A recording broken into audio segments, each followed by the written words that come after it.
Gang, gang, gang. Indigootv balcony sessions. I'm just trying to talk a hell of a lot more, man. So I had a couple people ask me some questions on Facebook and Instagram Live. Just general questions, you know, to see what people want to ask me. I'm on my balcony, feeling irie. I respect I eternally. Saturday, man. It's 29th of September.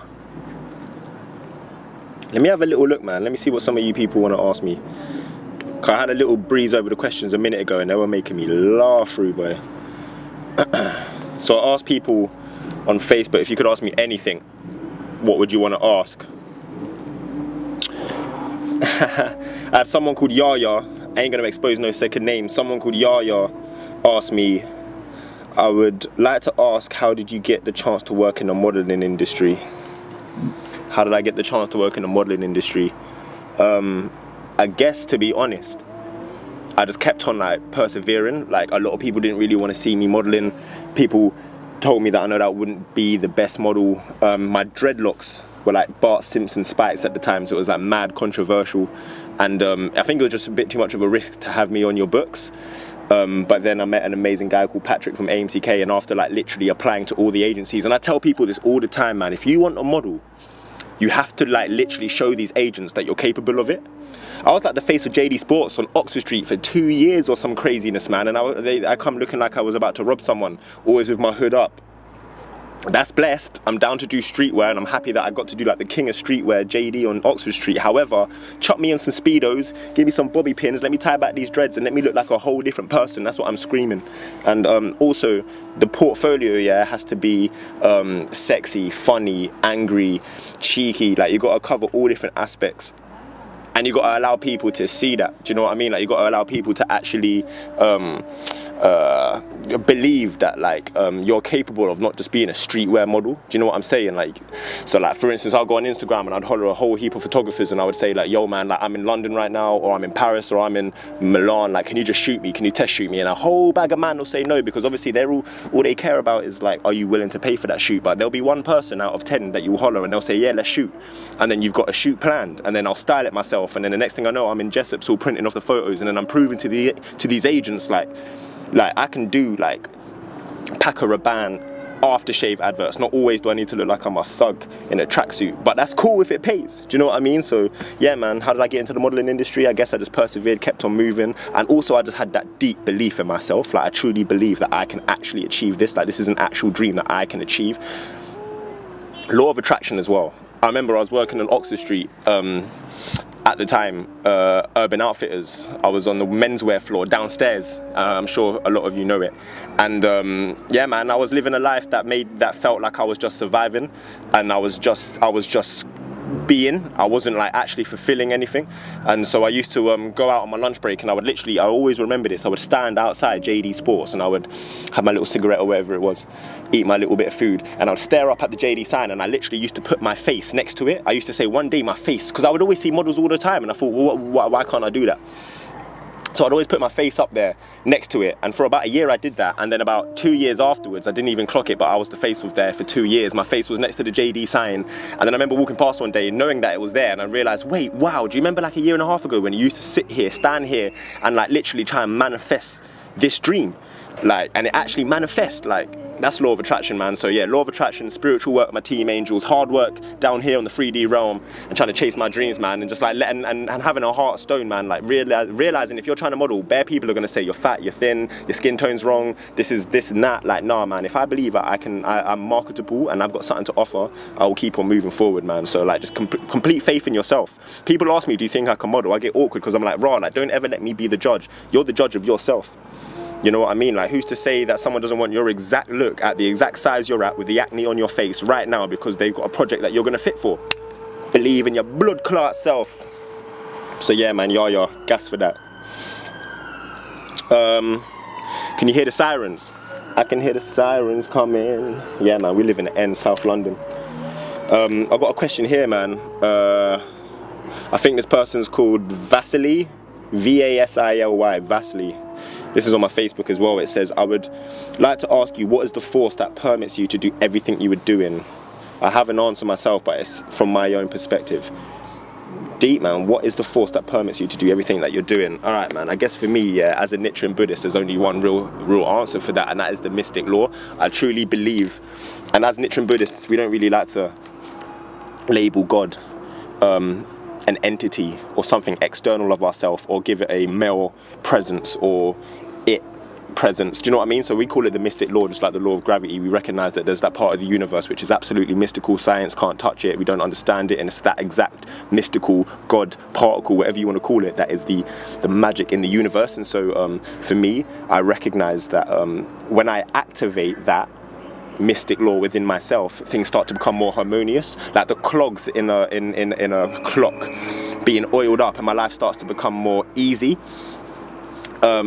And there's less resistance. It's like a fish trying to go upstream in life. That's what I feel like most of humanity is doing. We're trying to resist actually our natural state, which is to release and surrender and to understand that this is a spiritual experience.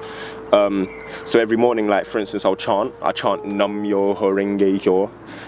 There's so many other chants out there. People do Om chanting, Om. I took that to kind of a high level.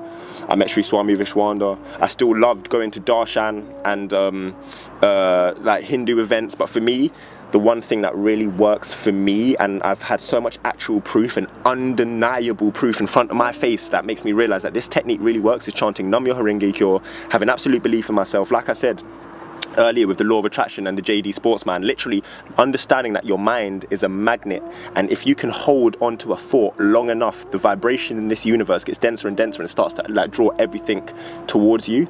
Or maybe the term is lighter and lighter, whatever way you want to see it. But when you can hold that, so like when I was staring at the JD Sports thing and I kept on imagining my face there, I didn't even realize it subconsciously, but it was allowing the universe to set everything in motion for me to get that exact thing that I wanted to manifest.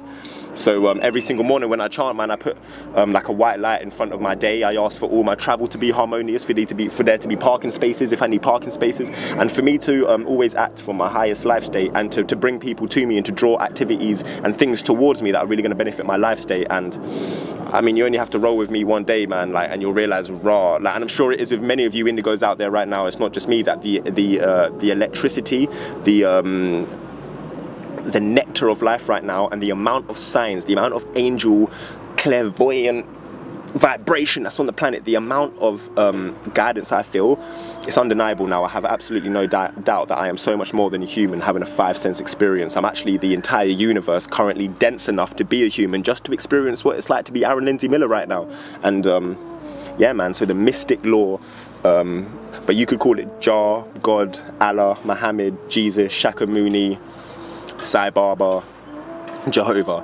I just think we've really kind of like divided up the same spiritual truth, which is there is something in the universe that if we can activate and if we can work with, teamwork with the angels is what I always say, then this current vibration that we're in, right, because we're in a 5-sense physical dense vibration experience, but without no doubt in my heart there are vibrational different dimensions all around us.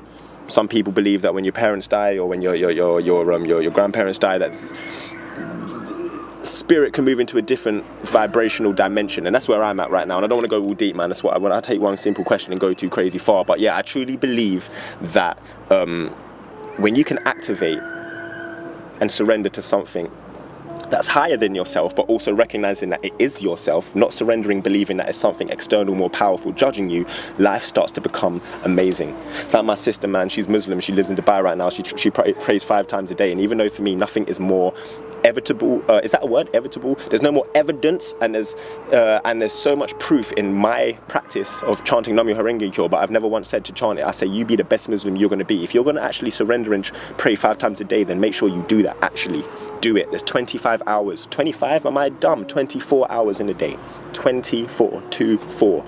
And most of us spend all of that unconsciously reacting and being a victim of our mind, however not realizing that if we actually go inwards into the spirit, even for 1 minute, you understand? 1 minute, then the other 24 hours and 59 minutes become a whole different experience. And that's what I'm trying to, like, I guess that's my mission in it. I'm trying to spread that message. Gang. So, let me have a look. This is from my brother Ronaldo on Facebook again.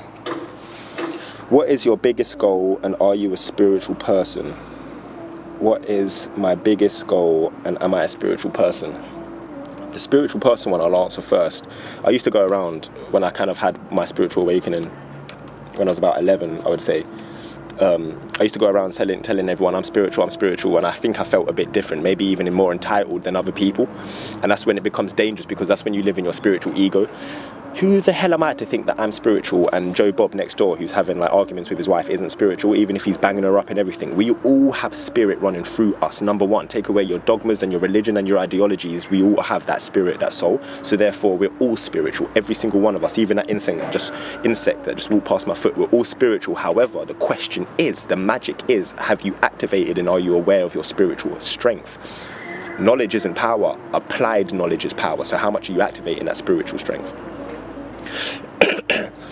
An awakening could be simply you're starting to see 11:11 on your phone all the time, but if you literally just dismiss it, or if you doubt it, and if you're trying to swim up the river of resistance instead of surrendering and allowing yourself to believe that, wow, something's really talking to me right now, that's when your spiritual power becomes stronger, because it's all around us. But any resistance, any doubt, that's what Babylon want you to believe. It won't really work. So we're all spiritual.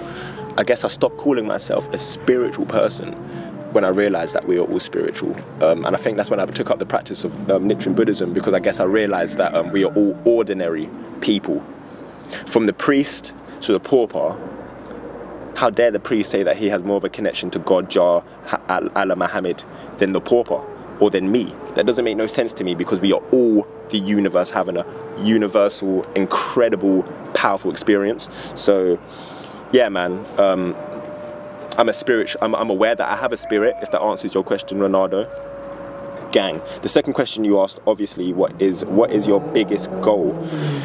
My biggest goal, I think, refers to our Buddhist dream when we were in the Gakkai, the Soka Gakkai, which is the organization. I'll show you on my arm, actually.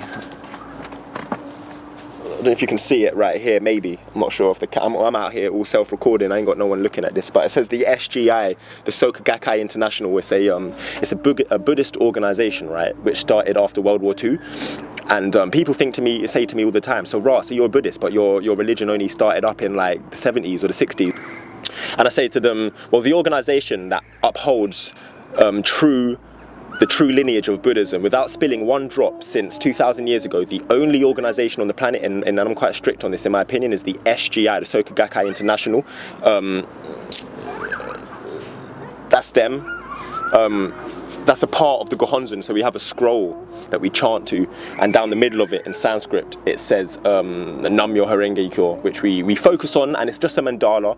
By no means do I believe it's an avatar external or more powerful than myself. By no means do I surrender to it. I surrender to my higher self, meaning I surrender to the universe, meaning I surrender to myself. No one is more powerful than me, no one is less powerful than me, everyone is the exact same. However, we've been so conquered and divided and ruled and separated, and we've been taught obedience from a child, that then religion can easily teach us to be obedience and put us in a spell, especially in most Western understanding of philosophy, that we don't understand our innate power, and we also actually don't understand the dignity and the honor of our life. And sometimes that's why certain religions, they actually just sacrifice this life and just give up all of their human lusts and things, because they feel like there's going to be some kind of heaven or Buddha land that you may go to. And again, if that's your belief, 100%, just like make sure you study and believe in everything you want to believe in. But for me, I really don't roll with that. I believe heaven is on earth, and we actually can vibrate eventually high enough, take away the fluoride, take away the dead, murdered cows. We can no doubt vibrate high enough eventually to walk into heaven. Literally, I don't know if anyone's seen the Celestine Prophecy, the movie. I definitely recommend the book with every single ounce of my soul. But in the movie, at the very end, they finally vibrate high enough and understand this human experience high enough that they literally almost just vaporize. And it's a bit of a deep, wacky, out there thing to understand. And you know that thinking this guy with dreads is chatting rubbish about vaporizing and walking into heaven. But can someone explain to me literally how the hell Wi-Fi works? How the hell can in a split second can I speak to someone in Dubai? Like, I'm sure a scientist can explain it, but boy, I'm telling you, man, like the new age that we're walking into is so deep, so fantastic, so orgasmic, so different. It's crazy. Like, my mission is to truly bring in new earth. So Ronaldo, I think that was your name, King. Going back to your question, what is my mission?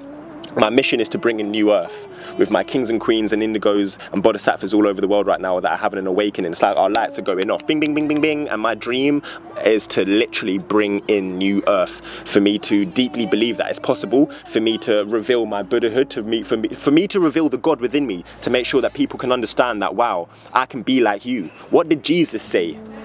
kings and queens. What did Jesus say? Jesus said the kingdom is within. But Babylon gone and retwisted and rewrote that, and suddenly you thought the kingdom somehow was without, and so you surrender your entire life for a life that might be better one day in the future. No, the kingdom is within, the power is within, everything is within. God, Jah and Allah is within. I am God, I am Jah, I am Allah. Are you? You are. If you don't believe it. Woo! So just to bring that and round it up slightly, in Buddhism we have a term called Kosen Rufu, which is a Japanese word, translates loosely to kind of like revealing spiritual practices and changing the world through spiritual practices and understanding the correct spirituality. So I really want to bring world peace, or contribute in any way to world peace. And how do you contribute to world peace? I always say it, you just be the best version of John Smith, Heidi Smith, Jessica Knight, whatever your name is, you be the best version of that for yourself. Don't worry about trying to take over the world or Donald Trump, or how am I gonna bring down factory farming by just like eating less meat. No, you be the best version, the most happiest version of yourself, and that's how you change the world. That's honestly how you change the world. Because when you become deeply happy, you slowly just become, it becomes natural that you might look at the factory farming industry on the planet and be like, I'm not sure I want to contribute to murdering animals or allowing Tesco to murder animals for me. Naturally, slowly. You might naturally think I need to give 1 hour a day, half an hour a day, 5 minutes a day out of the 24 hours of my unconscious energy that I give to my day. I think it's time for me to give my spirit 5 minutes. It might be natural for you to suddenly ring up people and tell them you love them, and that you apologize for things in the past. You know what I mean? Like, when you naturally just become your authentic, natural, happy self, magic happens. When I decided to become my authentic, natural, magic self, suddenly people would look at me and ask me questions and say, like, how do you do this? And I said, literally, the secret is, it's not a secret, bruv. You just work on being yourself. What does that mean? That means that you could be working in a call center right now on Sutton High Street, but your dream is to be a yoga teacher. You don't know how you're going to get from here to a fully paid yoga teacher that you can pay your rent and hopefully one day pay for your mum to move out to Spain and get her a bungalow. But the dream is that as long as you can turn on your headlights at night and you can see 100 meters in front of you, you have faith that even if all the lights went blackout, yeah, as long as your headlights on your car works, you can move 100 meters at a time forward and forward and forward, and you'll get from London to Manchester, even if it's pitch black, as long as you can see 100 meters in front of you. Yeah, that's the same with spirituality, your dreams, and manifesting from A to B. I don't know how I'm going to get from here to a world tour on a massive level where I'm going to be able to bring Buddhism and ideologies and spirituality subtly into the ears on a 432 frequency hertz level to my youths out here on the streets, which is one of my personal dreams. I don't know how I'm actually going to get from here to there, but I do know that every time I just focus on this present moment, which is the only thing that exists, the power of now, Eckhart Tolle and the Bumba Clark, when you understand that you can only focus on this present moment, then you'll realize that, okay, in this present moment, this is the step I need to do right now. It could be literally, I need to go downstairs, clean my teeth so my breath smells good, so that when I see this person who might want to interview me for this blah, blah, blah, I'm in my highest vibration. Just work on the present moment, being happy in the present moment, following your instincts in the present moment. And that's another scary one, following your instincts, because sometimes it's like, is this my instincts? Is this my dead relative talking to me? Is this, like, it depends how wacky you want to get on this, but your instinct is always your strongest voice inside. If there's two roads and your instinct's screaming to go left, but the right one's quicker, and so you listen to your brain and you go right, more times you end up in a traffic jam. If you just gone left, you would have been home. You know, like that. Like, I don't want to mumble on. Chase your dreams. Be authentic. Look within, give yourself some spiritual nurturing, and the world will change. And that's my dream, man, to let people know that in order to change the world, you only need to change yourself. I see, man, gang, I love you.